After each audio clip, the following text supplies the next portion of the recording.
Hello everyone and welcome back to my YouTube channel.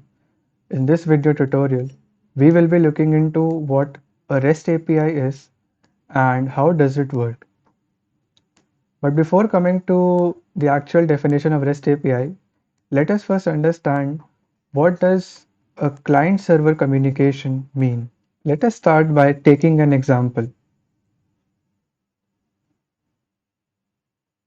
Let us suppose that we are currently on YouTube and let us say that we are searching for a few videos. So we are currently on YouTube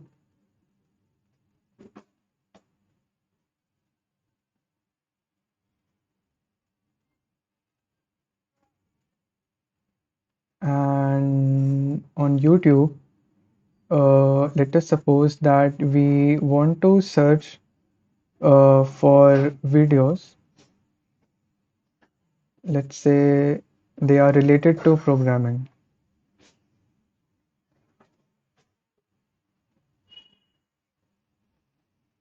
And here is our search button.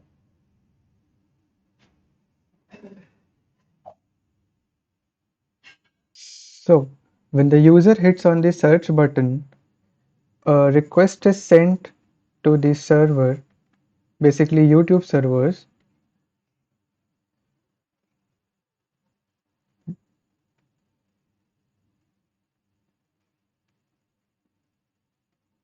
that a user is requesting or searching for videos related to programming.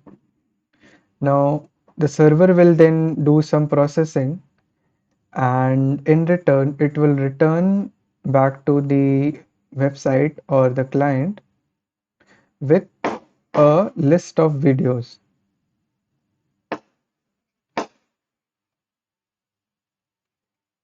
that are related to programming.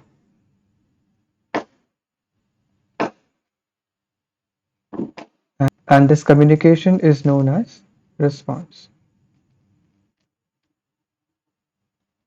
So this this two step process where a client sent a request with some data and the server also sends some data in the form of in the response.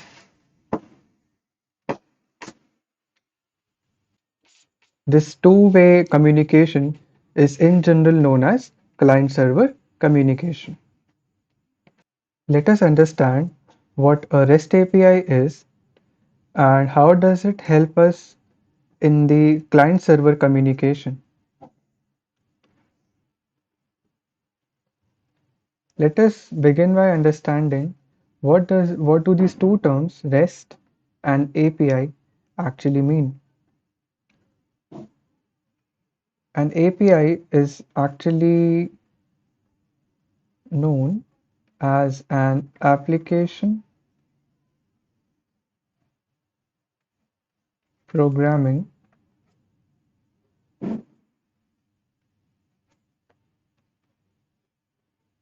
interface. What this means is, let us suppose that we are having three devices. Let's say one of them is a mobile device. The second one is a tablet, and the third is a desktop.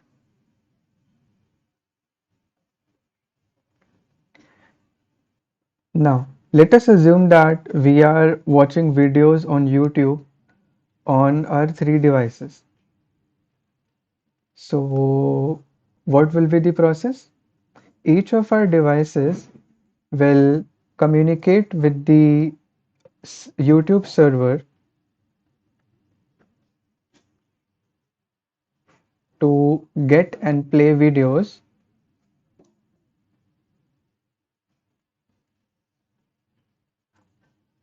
regardless of what the device is, whether it is a mobile device or a tablet or a desktop.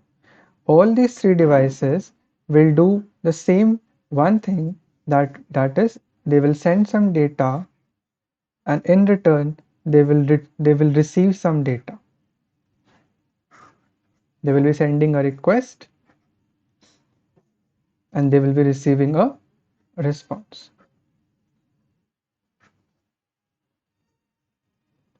This communication is generally done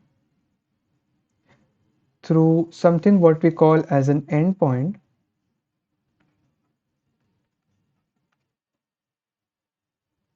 and that endpoint is actually our API. Our API does not depend on on what the device is. It could be a mobile device, it could be a tablet, it could be a desktop. It will be serving all our three devices using the same process. Let us now let us now understand what REST means.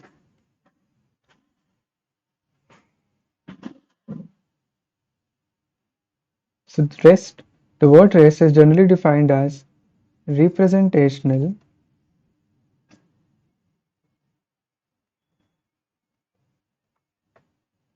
state transfer. Let us understand what these words representational and state mean. The word representational here means that we are actually sending a representation of the state. And what is the state here? The state here is basically the resource data. You can also say that it is actually the response data.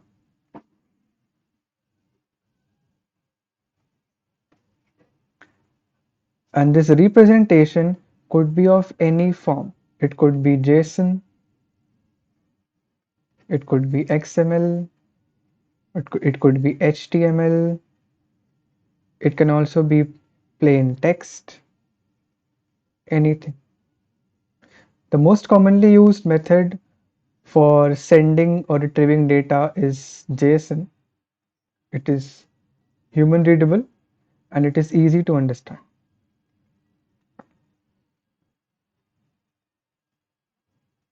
So this is how the REST API works. It helps us in the client-server communication by sending requests and retrieving response, and the data that is being transferred could be of any form. It could be JSON, it could be XML, it could be HTML, it could be text. Let us now understand a few REST API design principles. In general, the most common design principles of REST APIs are: the first one is that a client and a server should always be independent of each other.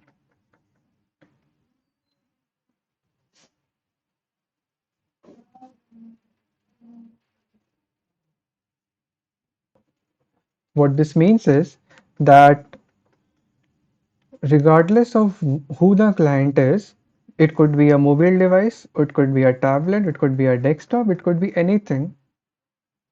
The client-server communication should proceed in the same exact manner in all the three cases.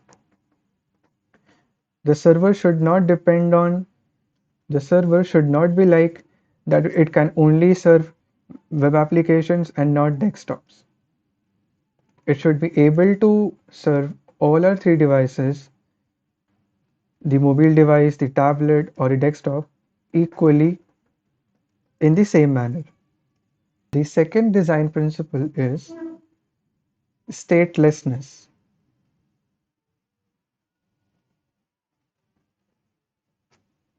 Now, what this term means is that the HTTP request that our client sends to the server should be stateless.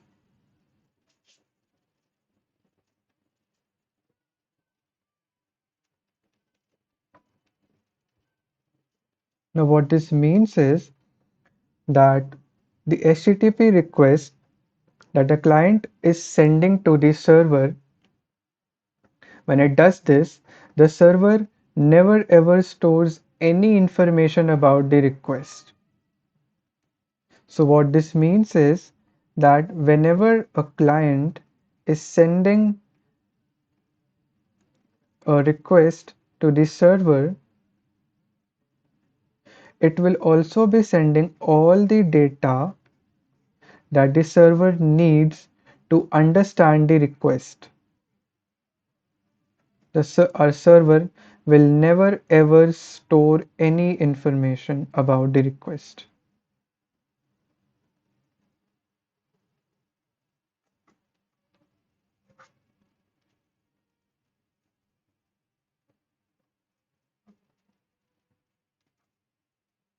So if our server wants to understand the request, the client will have to send each and every piece of data that is needed by the server. The third design principle is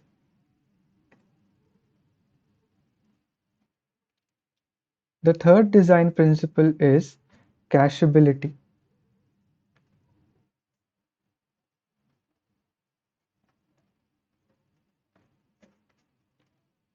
So the resources that are being shared between the client and the server, they should be cacheable. Cacheable in general means storing data in the memory for fast retrieval. I can make a separate video on caching if you need. Just let me know in the comments below. So the request data or the response data that is being transferred from the client to the server and server to the client, it should be cacheable. And what it helps us in is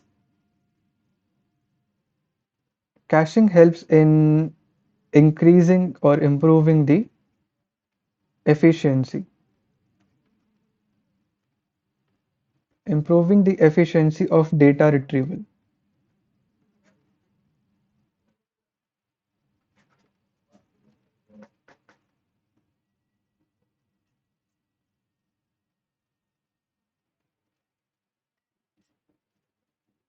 Our fourth design principle is layered architecture.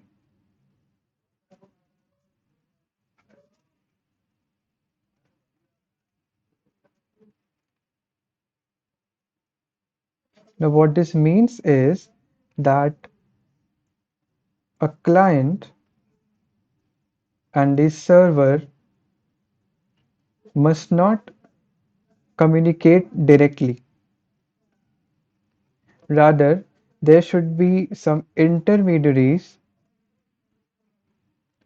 through which this communication happens.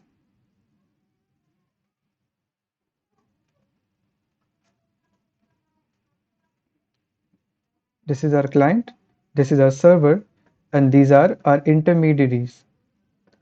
They could be anything, they could be middlewares, they could be some middle parties through which the communication is happening.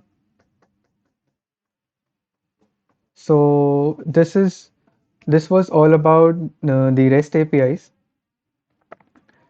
and this is for today, guys. Hope that you found this tutorial to be helpful and you learned something from it.